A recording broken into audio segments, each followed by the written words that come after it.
As grandes manifestações de junho de 2013 foram um divisor de águas na história do Brasil. Elas abalaram o sistema político e deixaram evidente o grande mal-estar da população contra a corrupção, os partidos tradicionais, a precariedade dos serviços públicos. E até hoje nós discutimos as suas causas e consequências. Uma grande novidade daqueles dias foi que, pela primeira vez desde o fim da ditadura militar, a esquerda perdeu o protagonismo das ruas, chegando até mesmo a ser expulsa de algumas manifestações. O que vimos então foi o surgimento de grupos e movimentos identificados com a pauta conservadora de direita, que, em comum entre eles externavam seu ódio contra a esquerda, contra o feminismo, contra os direitos LGBTs. Quem é crente, quem acredita em Deus não tem ódio, mentira. É impossível você não ter ódio do PT. São canalhas, terroristas. Eu vim aqui, eu acredito no país, eu acredito no Brasil, a gente precisa acabar com esse país. E agora, 5 anos depois, essa nova direita parece ter triunfado eleitoralmente. Mas quem é ela? De onde ela surgiu? E por que a esquerda institucional brasileira, após 14 anos de governo, no geral considerados bem-sucedidos, derreteu como sorvete ao sol? Essas são algumas das perguntas e o começo de alguma resposta trazido por esse pequeno grande livro organizado pela professora Esther Solano e publicado pela editora Boitempo. Eu sou o Diego, professor, livreiro, tradutor, crítico literário e apaixonado por livros. Venham comigo descobrir quem são e o que querem os atores políticos que usam o ódio como política.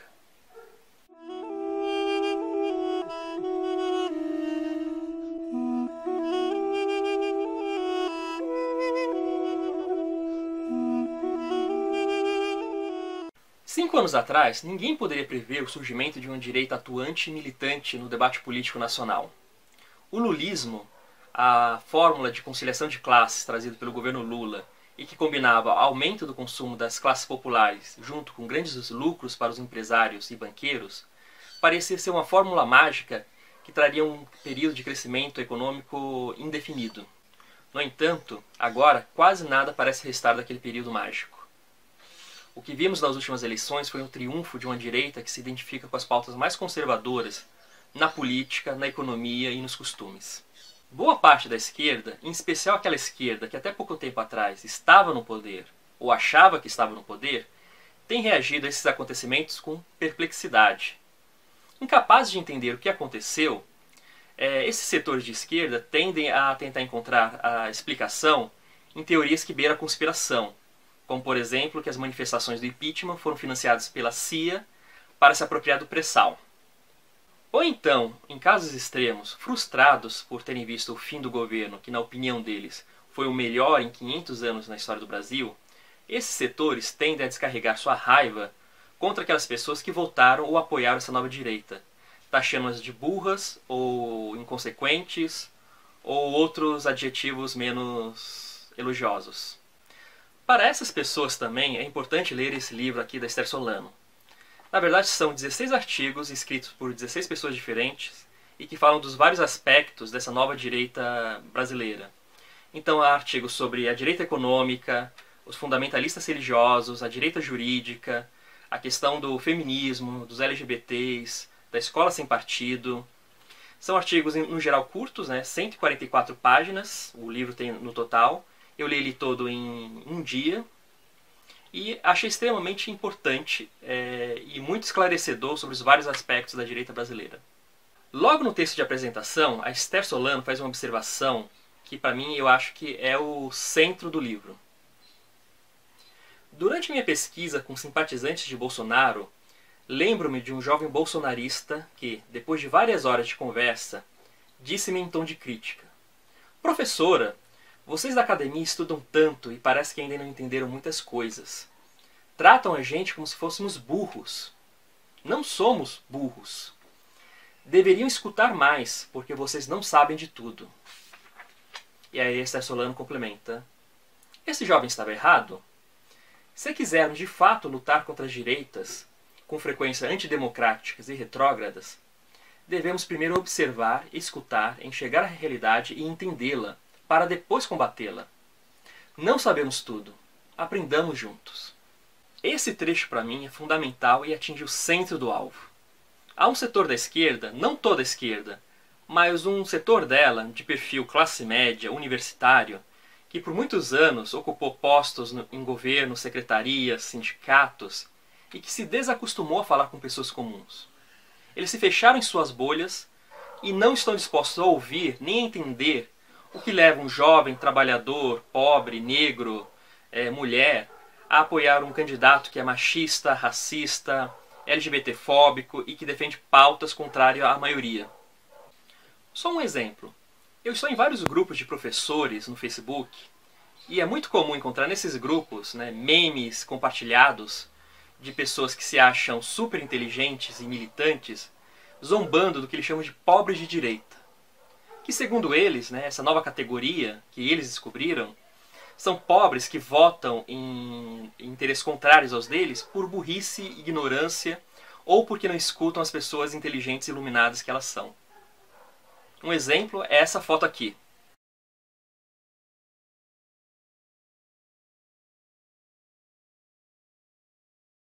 Mas onde está escrito que você, por ser pobre, só por ser pobre, tem a obrigação de ser de esquerda ou direita, rock ou sertanejo, corintiano ou palmeirense? Meu amigo da esquerda esclarecida e iluminada, ao compartilhar e curtir fotos como essa, você só mostra, além da sua própria arrogância de classe média contra os pobres trabalhadores iludidos, a tua própria ignorância a respeito das bases do próprio pensamento de esquerda.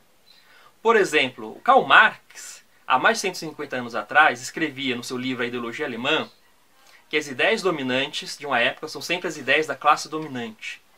A classe que em uma sociedade é o poder material da sociedade, também é o seu poder espiritual.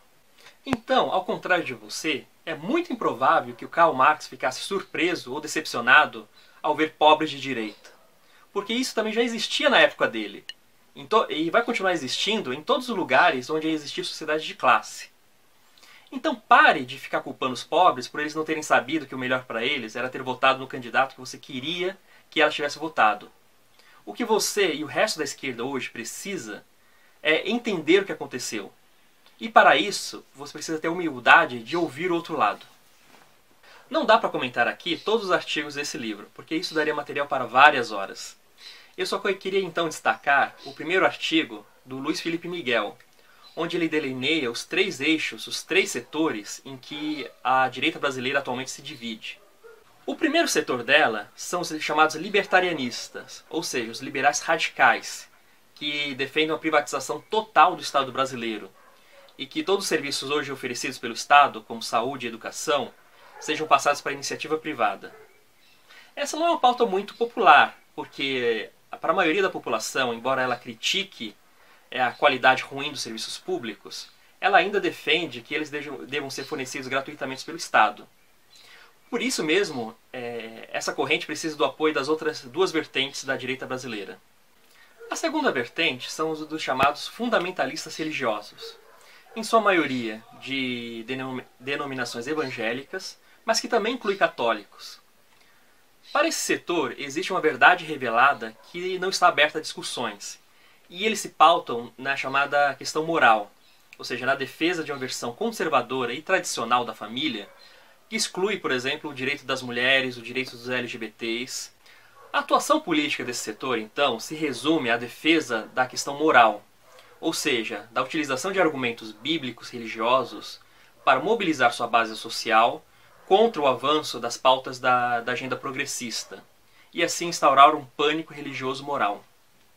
A terceira vertente dessa nova direita brasileira é aquela que recicla os velhos mitos da Guerra Fria.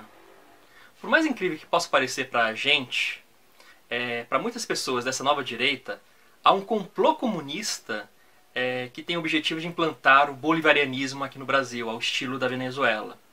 E aí entra mitos como o Fórum de São Paulo, o dinheiro da Venezuela, os guerrilheiros cubanos, que na verdade são médicos do mais médicos. E agora, para essa gente, como não existe mais um país comunista, uma ameaça palpável para eles, então o grande satã, o bicho-papão deles, não é mais Lenin, nem Fidel Castro, nem Mao Tse-tung, e sim o filósofo italiano Antonio Gramsci.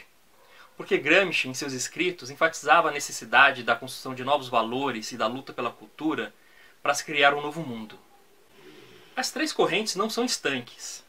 Há um caminho em particular de fusão do anticomunismo com o reacionarismo moral, que passa por uma leitura fantasiosa da obra de Antônio Gramsci e recebe o nome de marxismo cultural.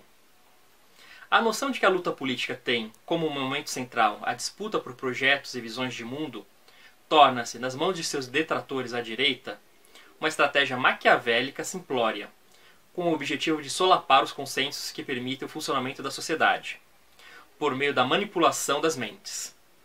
Gramsci é apresentado como alguém que bolou um plano infalível para a vitória do comunismo. É o Cebolinha do pensamento marxista. Outro artigo que eu gostei muito também foi o da Camila Rocha, que fala da militância nas organizações de direita. Geralmente nós pensamos que alguém que defende ideias de direita ou milita nessas organizações está fazendo isso porque é pago ou porque tem algum interesse material. Mas o artigo mostra que não é esse o caso, que muitas vezes essa militância de direita tira o dinheiro do próprio bolso para financiar suas atividades, porque ela realmente acredita nessas ideias liberais, religiosas, conservadoras que ela defende.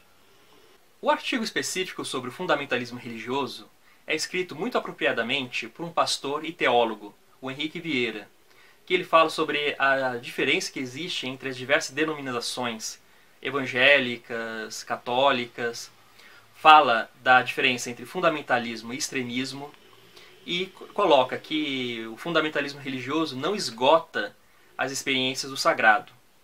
Acho que isso é importante também porque a esquerda precisa começar a construir pontes de diálogos com setores evangélicos, católicos, religiosos da sociedade. Não como o PT fazia, que o PT durante o governo, o que ele fazia? Comprava o apoio de líderes religiosos como Silas Malafaia, Feliciano, por meio de concessões de TV e rádio, ou toma lá da cá nas votações, e isso só construiu o fundamentalismo religioso mais à direita. Então, a esquerda precisa agora construir pontes de diálogo com setores progressistas das igrejas evangélicas. E há também os artigos sobre a direita econômica, sobre o feminismo, os LGBTs, a escola sem partidos, que eu não vou ter tempo de comentar cada um aqui. Então são muitos os temas abordados por esse livro e que são fundamentais agora, nesse momento no cenário político brasileiro. Tenho só duas observações a fazer, não críticas, não chega a ser críticas, né? Mas algumas coisas que me incomodaram. O primeiro é que em alguns desses artigos, não todos, né? Mas em um ou dois, eu senti uma linguagem acadêmica demais, um pouco abstrata, e que vai de encontro à própria proposta do livro. Mas felizmente isso não são todos, nem sequer a maioria dos artigos desse livro. A leitura flui muito bem, mas só fica essa observação, né? Porque realmente precisamos aprender a falar com a linguagem das pessoas, de modo que elas nos entendam. A segunda observação é uma ausência que eu senti nesse livro, que é sobre um artigo sobre segurança pública. Há um artigo do Edson Telles que fala sobre a violência estatal, que eu achei bom, que trata de questões importantes, mas que, em minha opinião, não conseguiu fazer a ponte entre as questões mais gerais, mais abstratas, e aquelas questões mais concretas que preocupam a maioria da população, como o aumento da violência, da criminalidade. E nesse aspecto, a direita parece ter uma vantagem maior sobre a esquerda, porque ela tem uma proposta muito mais concreta, muito mais acessível para a maioria, sobre a questão da segurança, por mais violenta, racista que possa ser. E há um setor da esquerda que faz o debate sobre segurança pública. É só ver o caso da Marielle, do Marcelo Freixo, dos policiais antifascistas. Então eu acho que o resto da esquerda, o conjunto da esquerda, deveria se apropriar desse debate sobre segurança pública e discuti-lo seriamente. Então, para quem quiser saber mais sobre quem é e como age essa nova direita que está dominando o cenário político nacional, este é um excelente livro de introdução. Eu estou vendendo ele pelo meu canal na estante virtual e diretamente pelo meu e-mail. Ambos vão estar aqui na descrição do vídeo. Aquele que quiser comprar comigo diretamente pelo e-mail vai ter um desconto de até 25% em relação ao preço da estante. Aproveitando o momento, eu gostaria então de fazer um apelo aqui a vocês. A maioria já deve ter ouvido falar da crise do mercado editorial brasileiro, puxado pela crise das grandes livrarias como a Saraiva ou a Cultura. Então, eu gostaria de aproveitar o momento e pedir para vocês que apoiem nós, pequenos livreiros. Porque muitas vezes somos nós que estamos levando os livros em eventos, feiras literárias ou diretamente até você, para que você possa comprar o livro. Então muitas vezes somos nós que sustentamos principalmente o trabalho das pequenas editoras. Então fica aqui o apelo para você, ajude a nós pequenos livreiros, compre diretamente de nós, porque assim você também estará ajudando as editoras, principalmente as pequenas, e também o mercado editorial brasileiro. E essa foi mais uma resenha do nosso canal. Gostaram? Se gostou, já sabe, né? Dê um like aqui, inscreva-se se você não tiver inscrito, comente e até a próxima.